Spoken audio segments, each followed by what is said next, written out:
네입니다.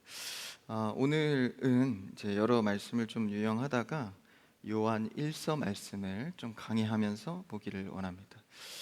요한 1서는 비교적 짧은 말씀인데요. 5장까지 서술되어 있는 서신서인데 요한 2서, 3서까지 있지만 요한 1서 말씀이 좀 더 깁니다. 그래서 2서, 3서는 한 장밖에 되지 않고요. 그래서 이 요한 1서 말씀을 좀 강의하면서 우리가 이 신앙의 삶의 예수 그리스도의 의미에 대해서 더 깊이 보기를 원합니다. 이 요한 1서는 요한 사도 요한이 쓴 편지글입니다. 교회를 위해서 쓴 서신서인데 이 사랑의 서신이라고도 불리는 요한 1서는 이제 요한 복음과 그리고 요한 계시록 사이에 쓰여진 글입니다. 그래서 요한 서신은 복음의 실체인 그 사랑에 대해서 또 서술하고 있고 또 굉장히 간단하고도 명료하게 표현하고 있습니다. 당연히 이 사도 요한이 쓴 글인데 이 저자가 예수 그리스도의 공생애를 직접 봤다는 것에 또 의미가 큽니다. 예수님과 사도이니까 당연히 함께하고 또 그의 사역과 죽음, 부활을 본 자이죠. 근데 요한이 이렇게 서신서를 쓸 정도로, 그러니까 목회를 돌보는 서신을 쓸 정도로 처음부터 성숙한 자는 아니었습니다. 좀 미숙하고 좀 잘 모르고 했지만 그의 인생의 후반부에 이 예수 그리스도에 대해서 성숙하며 이런 글을 쓰기 시작한 것이죠. 그리고 요한서신이 쓰여질 당시의 교회들은 이 이단의 문제로 굉장히 골머리를 앓고 있었습니다. 특히 그 이단의 문제 가운데 시비되는 것이 바로 이 성육신의 문제였습니다. 예수님이 하나님이라고 주장하면서 또 인간의 육신을 입고 왔다는 이 기독교의 주장이 그들에게는 받아들여지지 않고 또 다른 복음으로서 이것을 정죄했습니다. 그러니까 사도 바울이나 다른 사도들을 통해서 먼저 복음을 받은 자들이 이제 헷갈리기 시작한 거죠. 분명히 바울을 통해서 이 복음을 들었는데 감동도 받았고 은혜도 받았는데 다른 이단자들이 하는 얘기를 듣고 흔들렸던 것입니다. 그래서 이 성육신의 문제에 대해서 사도로서 글을 보고 직접 경험한 자로서 이 글을 쓰게 된 것입니다. 그래서 이 신학적인 교리 부분뿐만 아니라 이제 거룩히 살지 않는, 그러니까 이단의 혼란 속에서 이 거룩을 내려놨던 자들에게 다시 한번 거룩, 사랑의 실천을 하도록 가르치고 권면하는 글도 담겨 있습니다. 그래서 이 요한 1서의 글을 우리가 한 10번 정도 될까요? 강해를 통하여서 우리가 더 깊이 보기를 원합니다. 한번 1절 말씀을 오늘 다시 새롭게 읽어볼까요? 1장 1절 시작. 태초부터 있는 생명의 말씀에 관하여는 우리가 들은 바요 눈으로 본 바요 자세히 보고 우리의 손으로 만진 바라. 이제 예수님께서 사역을 마치시고 또 부활하셔서 이제 승천하셨죠. 그 이후에는 교회가 세워지면서 이 사도들의 사역이 시작되는데 이 사도 요한이 하는 이 1절의 말씀의 의미가 굉장히 흥미롭습니다. 태초부터 있는 생명의 말씀이라고 표현을 하죠. 그래서 좀 중요한 게 태초라는 시제 같지만 사실 여기서 더 중요한 것은 생명이라는 단어입니다. 그러니까 이 생명의 말씀, 그러니까 말씀은 죽어 있는 게 아니라 생명, 살아 숨쉬고 눈으로 볼 수 있고 경험할 수 있고 만질 수 있다라는 것이죠. 그 생명의 말씀에 대해서 우리가 보았다라고 소개를 합니다. 근데 다른 사도나 글을 많이 썼던 바울과 다르게 요한은 우리라는 표현을 앞세우고 있습니다. 사도된 바울, 나 이런 주어보다는 우리라고 표현을 하는데 이 우리라는 표현은 이 글을 읽는 독자들에게 이 참여자로 이렇게 초청을 하고 있는 것이죠. 그러니까 우리도 왜 표현할 때 같은 어떤 공감대가 있으면 우리라고 표현을 하지 않습니까? 그래서 참 인간은 어떤 공동체에 들지 않으면 소외감을 많이 느껴요. 그래서 우리라는 표현을 잘못 썼다가는 이제 누군가를 소외시키기도 하죠. 그래서 어쨌든 이 우리라는 표현을 쓰면서 너와 내가 경험한 이 생명의 말씀을 같다라는 것으로 독자들의 참여를 유도하고 있습니다. 그러니까 우리라는 정체성을 갖고 생명의 말씀에 대해서 공감을 갖도록 전하고 있는 것이죠. 이 그리스도인은 이 영적인 공감이 매우 중요합니다. 그래서 우리가 신앙생활 하면서도 영적으로 공감하고 교류하지 않으면 그 반대는 뭐죠? 육신의 교감입니다. 그래서 반드시 우리가 우선해야 할 것은 우리의 공동체는 영적인 공감이 있어야 한다라는 것입니다. 물론 때로는 육의 공감을 통해서 영으로 나아가는 발판이 되기도 하지만 그것만으로는 할 수 없는 것이죠. 그래서 교회가 만약 육신적인 공감만 추구하고 그 교제에만 머물러 있다면 속히 방향을 바꿔야 합니다. 여러분, 우리 크리스찬 교회는 영적인 공감이 충만한 교회 되기를 축복합니다. 그래서 가정이 복음화되기를 간절히 기도하는 이유가 무엇이에요? 육신적인 공감은 되지만 영적인 공감이 되지 않는 겁니다. 가정이 하나의 꿈을 꾸지 못하면 그거보다 괴로운 게 없겠죠. 그것처럼 그 가정을 향한 영적인 공감을 꿈꾸고 있는 것이죠. 여러분, 이 밤 기도할 때 가정이 복음화되기를 축복합니다. 그 이유가 뭐예요? 영적인 공감을 하는 것입니다. 이 땅 가운데서 우리가 육신의 교감, 공감 중요하지만 그리스도인으로서 영적인 공감을 하는 것이 더 우선입니다. 그래서 이 우리라는 표현을 통해서 우리는 생명의 말씀을 보고 들었다라는 얘기를 하고 있죠. 죄송합니다. 당시에는 이 그리스도인들이 살아간다는 것이 매우 힘든 시기였기 때문에 그들을 향한 초대와 권면을 하고 있는 것이죠. 앞서 모두에 말씀드렸다시피 그 이단의 문제 때문에 이 그리스도인들이 서기가 힘들었죠. 그리고 또 로마의 압박, 그러니까 그런 부분들 때문에 이 힘들어하는 그리스도인, 어찌 보면 우리도 영적으로 이 시대를 넘어오면서 참 신앙인으로 살기가 쉽지만은 않죠. 그들을 향하여서 진짜 신앙의 길로 다시 한번 초대하고 권면하는 것입니다. 우리라는 표현으로 말이죠. 그래서 예수 그리스도를 통하여서 묶여진 공동의 몸이라는 사실을 알리는 것이죠.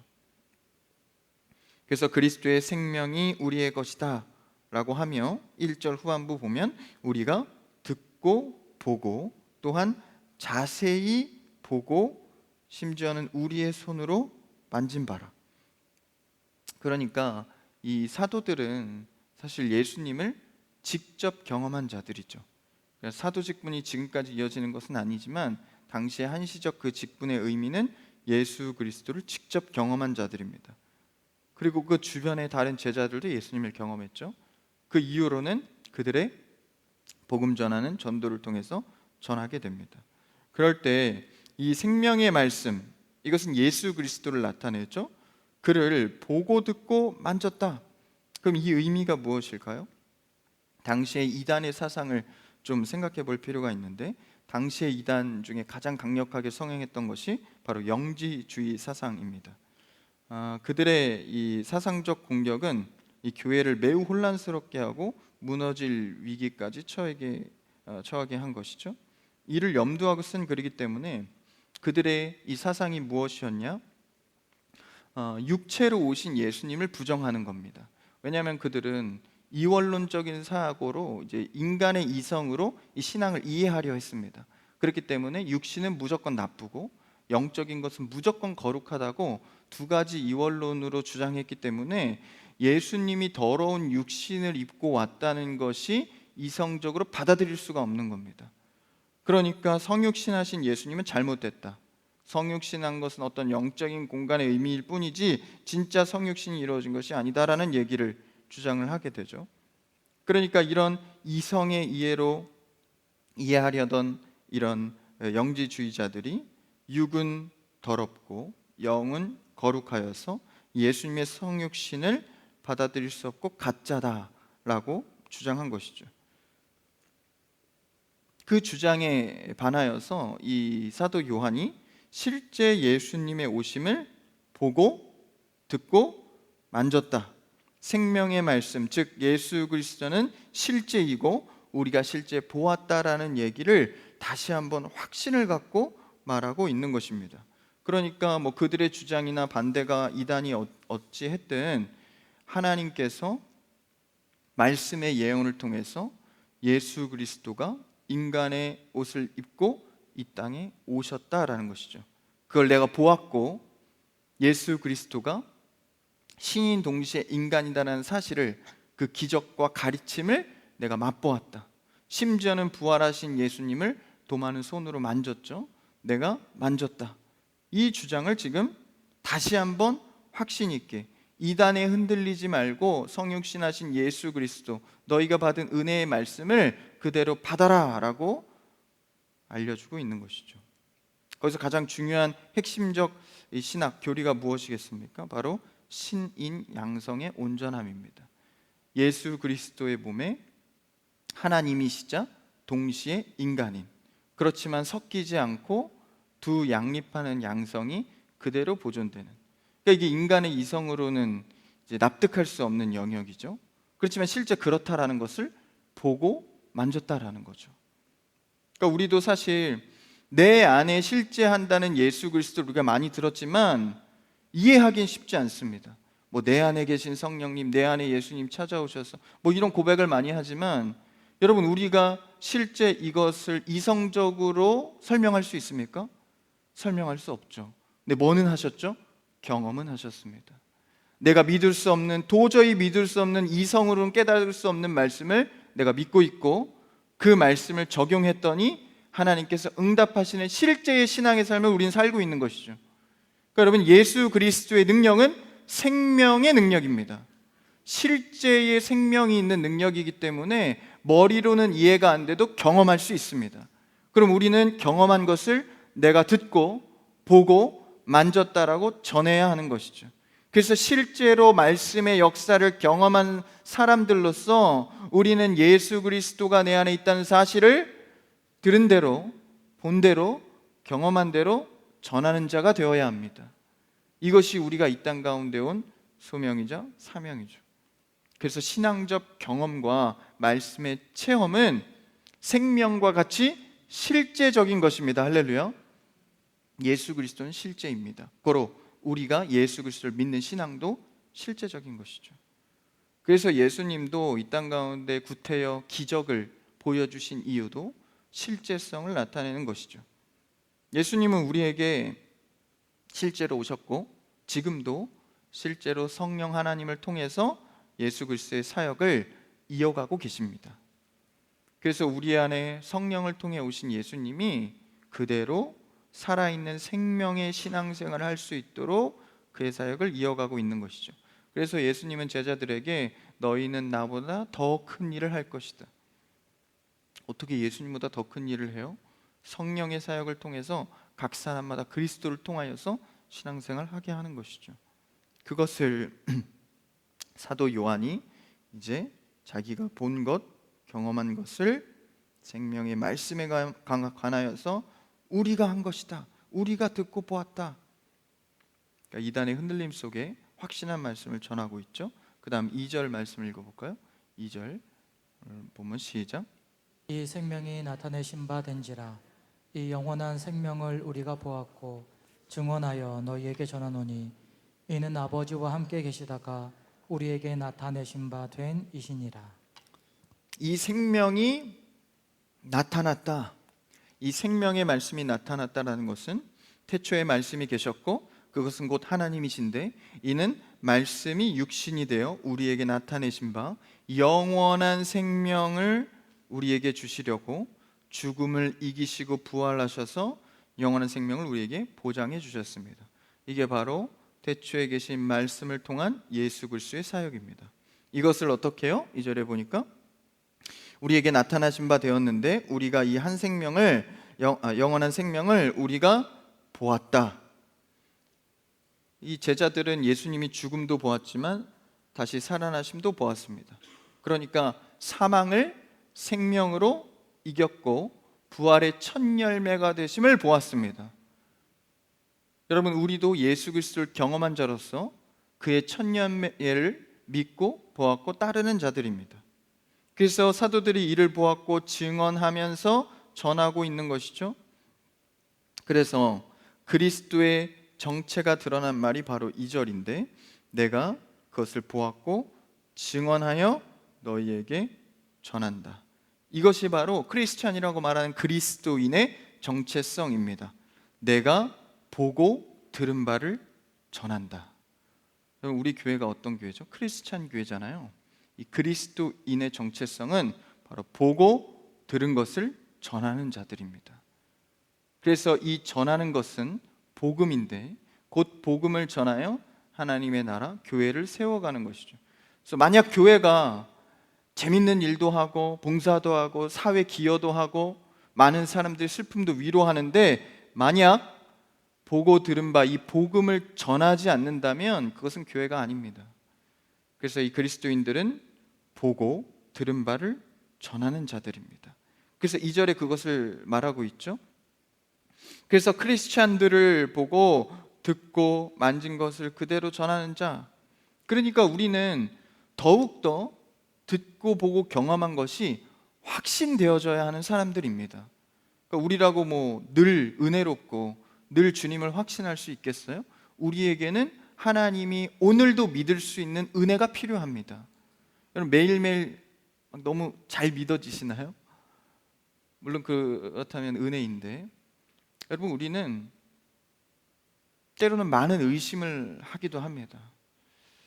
어떤 때는 말씀 한 문장으로 은혜도 받지만 아무리 성경책을 많이 읽어도 마음에 은혜가 없을 때도 있죠. 여러분 믿음과 은혜는 하나님께서 전적으로 주어주시는 사역입니다. 그래서 우리는 매일 믿음을 구해야 합니다. 내가 흔들리지 않고 확신한 일에 거할 수 있도록 주께 구해야 하는 것이죠. 오늘 이 밤 여러분의 믿음이 흔들리지 않도록 구하는 여러분 되기를 축복합니다. 흔들리지 않고 믿음을 붙들어야 뭐 할 수 있어요? 보고 듣고 느낀 대로 전할 수 있는 것입니다. 그러니까 확신이 약해지면 전함도 약해집니다. 은혜가 약해지면 전하는 용기도 약해집니다. 은혜와 믿음 여러분 받으셔서 전하는 자의 삶을 살아내는 여러분 되길 바랍니다. 저도요 말씀을 전하긴 하지만 내 마음과 이 말씀에 확신이 없으면 이 말씀을 전하기가 어려운 거예요. 은혜가 없으면 하나님의 말씀을 전할 용기가 없는 것입니다. 그래서 갑자기 은혜를 좀 많이 받은 사람이 좀 이렇게 체면 내세우지 않고 막 전하잖아요. 그게 잘 유지돼야 될 텐데 갑자기 받으면 좀 갑작스러운 일을 자꾸 해요. 근데 우리가 중요한 것은 바로 일상입니다. 일상 속에서 계속해서 주의 믿음과 은혜를 받아냈을 때 늘 우리 삶에 주어지는 시간과 공간 속에 전하는 자로 살아갈 수 있는 것이죠. 그래서 하나님 앞에 우리는 이 확신을 가질 수 있도록 날마다 구해야 합니다. 말씀의 확신, 말씀의 은혜가 내 삶의 생명으로 살아날 수 있도록. 그러한 사람은요 삶의 태도를 보면 알 수 있습니다. 이 신앙생활도 이 확신이 강할수록 굳건하게 할 수 있는 것이거든요. 그래서 우리도 무언가를 가르치거나 배울 때 보면 자신이 직접 경험하고 느껴보고 해본 사람이 당연히 잘 설명할 수밖에 없습니다. 그것에 대한 감각을 말해줄 수 있는 것이죠. 또한 시범도 보여줄 수 있는 것입니다. 신앙도 마찬가지입니다. 이 전하는 자는요 자신이 경험하고 듣고 또 시범할 수 있어야 됩니다. 시범은 무엇이죠? 삶으로 증명해야 합니다. 여러분이 만약 고백만 하고 삶에서 전혀 신앙의 삶이 드러나지 않는다면 우리는 전하는 일들을 잘할 수 없는 것이죠. 사실 가장 좋은 전함이 뭐죠? 내 삶으로 보여주는 것입니다. 시범이죠. 그랬을 때 100마디 말보다 한 번의 행동이 더 큰 감명을 주지 않습니까? 그래서 우리의 삶 자체를 통하여서 전해지는 것. 그래서 2절 말씀에 우리가 보았고 증언하여 너희에게 전한다 이 얘기를 하고 있는 것이죠. 그리고 뒤에 이는 아버지와 함께 계시다가 우리에게 나타내신 바 예수 그리스도를 말씀하시는 거죠. 그를 전하는 것이다. 그러니까 그리스도인들은 잘 전해야 하는 것도 있지만 잘 살아내야 하는 문제도 있습니다. 이 사도들이 그것을 이제 경험적으로 알고 전하는 것이죠. 그러니까 예수 그리스도를 안다라는 것은 인격적인 경험을 내포합니다. 만약 여러분들이 지식적 함양만 그리스도를 이제 알고 있다면 그건 사실 반쪽짜리 믿음입니다. 우리는 하나님을 인격적으로 경험해야 합니다. 왜냐하면 주님은 자신의 형상을 따라 우리를 지으셨기 때문에 그에게는 인격적인 요소가 있습니다. 그러니까 우리를 위한 것이죠. 그게 되지 않을 때는 전하는 자로 뻗어 나갈 수가 없는 거예요. 말씀을 경험했다고 말할 수 없는 것입니다. 히브리서 5장 12절 13절에서는 그 내용을 이렇게 전하고 있습니다. 한번 읽어볼까요? 히브리서 같이요. 시작. 때가 오래되었으므로 너희가 마땅히 선생이 되었을 터인데 너희가 다시 하나님의 말씀에 초보에 대하여 누구에게서 가르침을 받아야 할 처지이니 단단한 음식은 못 먹고 젖이나 먹어야 할 자가 되었도다. 13절. 이는 젖을 먹는 자마다 어린아이니 의의 말씀을 경험하지 못한 자요. 의의 말씀을 경험하지 못하였다. 왜 읽고 듣고 쓰고 들었는데 왜 경험하지 못했다고 표현할까요? 아직 지식적 한계에 머물러 있는, 그래서 진짜 인격적인 하나님을 만나지 못한 자들을 일컫고 있는 것입니다. 그러니까 아직 말씀의 초보자다라는 거예요. 12절에 보면 말씀의 초보자다. 그럼 아무리 많은 지식을 내가 가져도 하나님을 인격적으로 만나지 못하면 그는 아직도 어린아이입니다. 여러분, 주를 인격적으로 만나 매일 동행하는 삶이 되기를 축복합니다.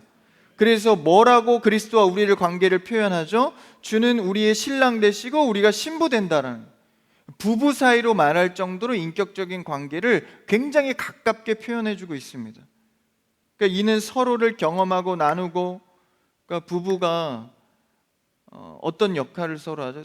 사소한 일들을 모두 다 나누잖아요. 그래서 많은 일들을 공감하고 이야기하고, 그냥 무늬만 신랑 신부면 그냥 법적으로 혼인 신고하고 결혼식만 하면 되는 게 아니라 삶을 공유하게 되잖아요. 전사님 안 해봤는데 그렇게 잘하세요? 그 말씀 읽으면 다 압니다. 이렇게 읽으면 다 알아요. 다 나와요. 경험하길 기도해 주시기 바랍니다.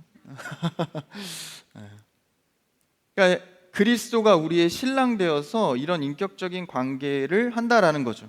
그러니까 우리가 생명의 말씀을 보고 듣고 만지는 경험, 그리스도와 함께하는 경험, 신앙의 삶을, 생명의 삶을 살아가야 한다라는 것이죠. 여러분, 예배와 말씀의 지식에만 머물지 마시고 삶에서 그리스도와 동행하는 여러분 되기를 바랍니다. 그러니까 사소한 것도 주님과 나눠야 하는 거예요. 주님 다 하시는데 뭘 기도할까? 예배 어제도 드렸는데 뭘 또 드릴까? 여러분, 어제와 오늘이 우리의 믿음이, 의심이 너무나도 많이 마음이 바뀌잖아요. 이 사소한 것들을 주께 아뢰며 마치 부부의 관계처럼 하나님과 동행하는 거죠. 그래서 나누며 살아가는 겁니다. 그리스도와 함께. 그래서 가정을 통해서 이제 많은 비유를 하시잖아요. 하나님과의 관계를. 교회도, 예수님도, 하나님도 이런 가정에 관련돼서 많이 비유를 하시죠. 아까 앞서 말씀드린 부부 관계라든지, 하나님은 아버지라고 칭하면서 아버지 관계로 우리를 부르셨죠. 그리고 천국, 하늘, 가족, 공동체라고 불리우죠. 이런 그림들은 하나님과의 신비적 관계를 설명하는 방법입니다. 인격적인 관계가 들어가 있는 거죠. 정말 우리가 주의 가정이라고 한다면, 이 교회가 하나님께서 주신 주의 가정이라고 한다면, 좀 못나도, 은사가 없어도, 능력이 없어도, 사명적 제목이 뚜렷하지 않아도 예배 드리며 함께 서로 위로하고 하나님을 알아가면서 주님과의 인격적인 관계에 발버둥 치면 그것은 충분한 거 아닙니까? 꼭 많은 능력을 행해야 되고 많은 기적과 응답을 받아야 합니까? 그렇지 않습니다. 여러분, 하나님께서는 우리를 가정, 아버지와 아들, 또 자녀, 그리고 또 부부의 관계로 가정적으로 불렀다라는 것이죠. 그러니까 너무 은사와 능력, 비전, 능력주의에 여러분 너무 실족하지 마십시오. 생각해 보면 가족이 능력이 없다고 하대하거나 버리는 부모는 없죠. 있나요? 그런 부모는 없습니다. 자녀가 좀 못났다고, 은사가 없다고, 능력이 없다고 버리는 부모는 없습니다. 오히려 그를 더 긍휼히 여기고 가족이 서로 보완하지 않습니까? 이것이 사라지면 교회 공동체나 하나님의 관계는 아무것도 아닌 것이죠. 육적인 관계입니다. 그래서 세상 어떤 다른 공동체보다 교회나 또 신앙의 서로 어울림은 굉장히 특별한 것이죠. 그래서 교회 안에서는요, 은사보다 은혜가 앞서야 합니다. 능력보다 은혜가 앞서야 합니다. 그래서 그런 은혜 안에서 관계되는 하늘 가족으로서 예수 그리스도의 사랑의 방법으로 관계하는 그런 교회와 공동체 되기를 축복합니다. 그래서 이런 주와 함께 누리는 인격적인 관계와 삶, 이게 바로 실제적인 알 말합니다. 그래서 2절에 나타난 증언하고 전하고 하는 이것은 예수 그리스도와의 인격적 알을 통해서 전하고 있는 것이죠. 여러분, 우리가 예수 그리스도 안에서 날마다 항상 사소한 것부터 동행할 수 있는 여러분이 되기를 바랍니다. 그러면 이런 그리스도 안에서의 사귐이 어떻게 또 뻗어나갈까요? 한번 3절을 읽어볼까요? 3절, 오늘 본문으로 돌아와서 3절 시작. 우리가 보고 들은 바를 너희에게도 전함은 너희로 우리와 사귐이 있게 하려 함이니 우리의 사귐은 아버지와 그의 아들 예수 그리스도와 더불어 누림이라. 이제 이렇게 전함은 그들 사도들과 우리가 함께 그리스도를 아는 것, 경험한 것, 이것을 공감하며 우리가 나아갈 방향은 무엇입니까? 너희로 우리와 사귐이 있게 하려 함이니. 그러니까 더 나아가는 것은 이제 교제를 말합니다. 그리스도와 함께 사귀어 살며 또 나아가 그리스도 안에서 성도들과 이웃과 사귀어 사는 것, 이 교제를 말하죠. 이 성경의 가치와 주의 가르침으로 교제하지 않으면 의미가 없습니다. 앞서 1절, 2절에서 나타난 생명의 말씀, 예수 그리스도를 경험한 삶으로 교제하는 것. 그러니까 이것을 쉽게 말하면 주 안에서 교제한다 그러죠. 주님과 함께 인격적 관계와 이 함께 동행함 없이 그냥 교제하는 게 아닙니다. 그래서 3절에 그것을 통해서 우리와 사귐이 있게 하는, 교제로 나아가는 것이죠. 그러니까 이 교제는 그리스도 안에서 함께하는 특별한 교제입니다. 이것에 이제 이 교제의 표본이 사도행전에 이제 성령을 통한 초대교회에 처음 등장하죠. 대목을 한 절만 읽어볼까요? 사도행전 2장 42절인데요. 한번 띄워주면 같이 읽어볼까요? 시작. 그들이 서로의 가르침을 받아 서로 교제하고 떡을 떼며 오로지 기도하기를 힘쓰니라. 이 성령 받은 자들의 모습인데 이제 그 가르침을 받아서 서로 교제를 합니다. 교제하고 떡을 떼고 나누며 기도를 하죠. 이 교제는 당시에 이제 그 초대교회 구제가 필요한 이 많은 가난한 자들이 몰려온 거예요. 그래서 서로가 서로를 위해서 경제적 부담을 감당해 주는 겁니다. 그래서 사도들 발 앞에 헌금하고 거둔 헌금을 또 필요한 자들에게 나누고, 그러니까 누군가를 구제하기 위해서 또 헌금하고 돕습니다. 그리고 또 이방의 교회를 돕기도 하고 또 예루살렘 교회를 돕기도 하죠. 이것은 단순히 물질을 주었다는 경제적 도움이 아니라 이게 바로 한 형제라는 수단이 되는 겁니다.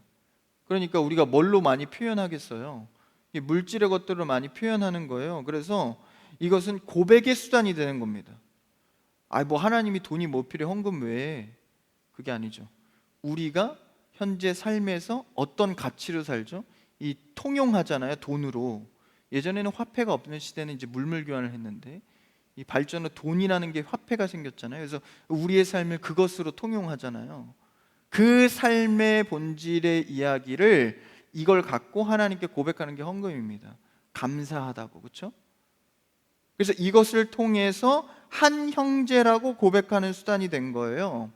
그러니까 이 교제는 단순히 그냥 먹고 마시고 즐기는 것이 아니라 필요에 따라서 한 가정으로서 서로의 책임을 수반하는 겁니다. 그러니까 예루살렘 교회가 이게 크고 최고 교회인 줄 알았지만 어려울 때는 이방 교회가 예루살렘을 막 돕잖아요. 그러니까 이것은 가족 공동체라는 하나됨, 함께함을 의미하고 있는 것이죠. 이것이 바로 주님께서 말하는 예수 그리스도가 머리 되시고 우리가 그 안에서 유기적으로 하나 되는 그리스도 안에서 한 형제요 자매라는 그 공동체를 의미하는 것입니다.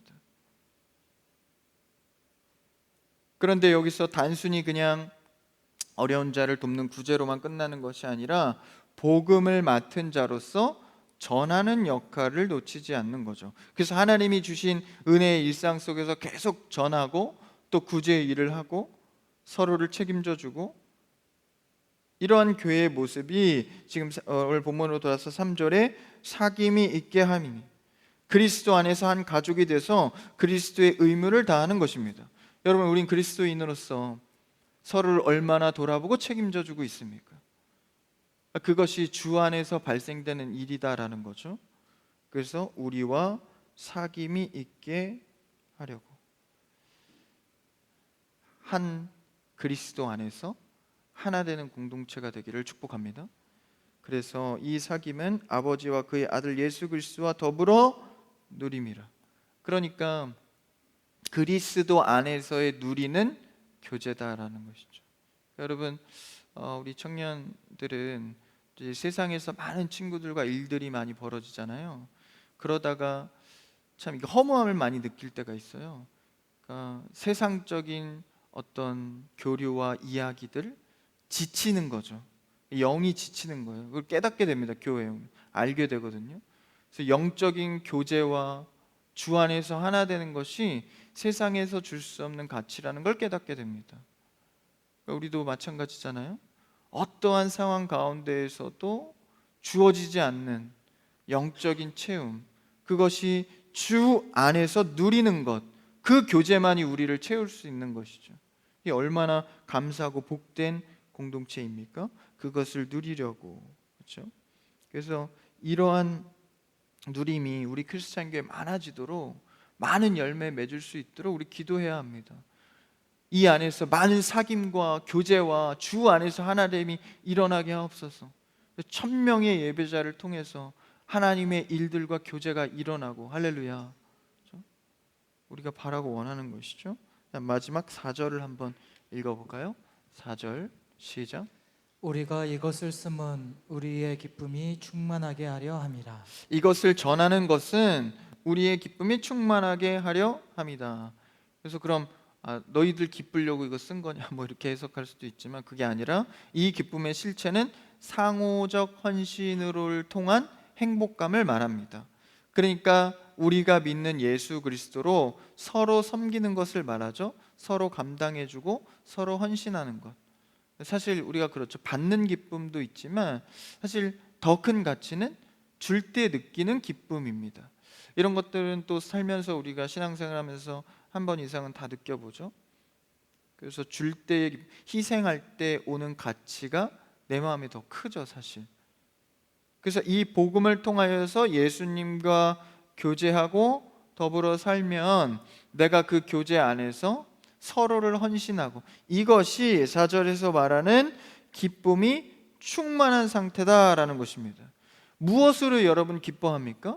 그리스도 안에서 교제하는 것.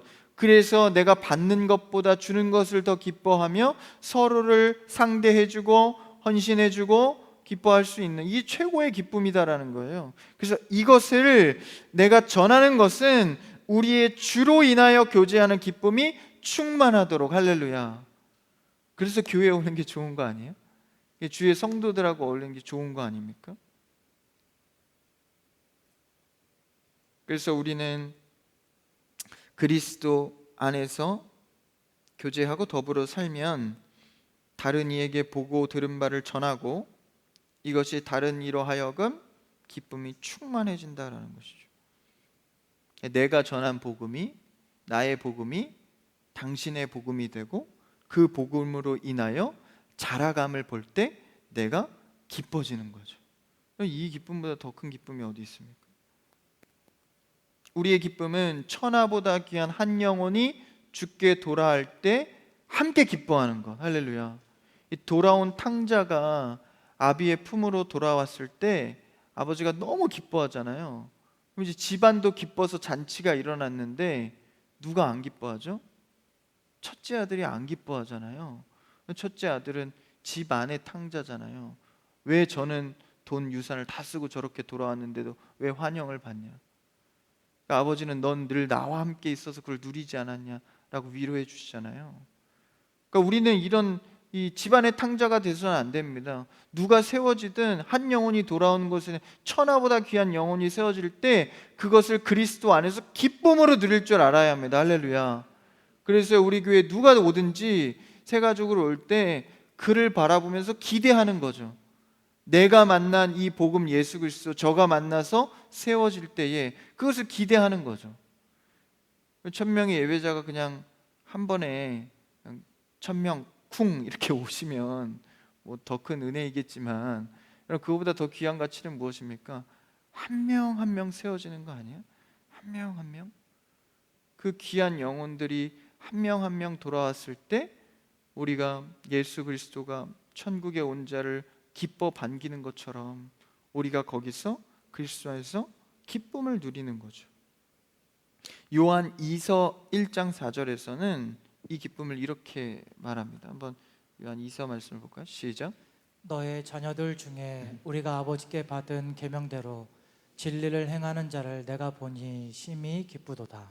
아버지께 받은 말씀대로 이것을 행하는 자, 받은 계명을 행하면 성숙해진 거 아니야? 그것을 보니까 내가 심히 기쁘다.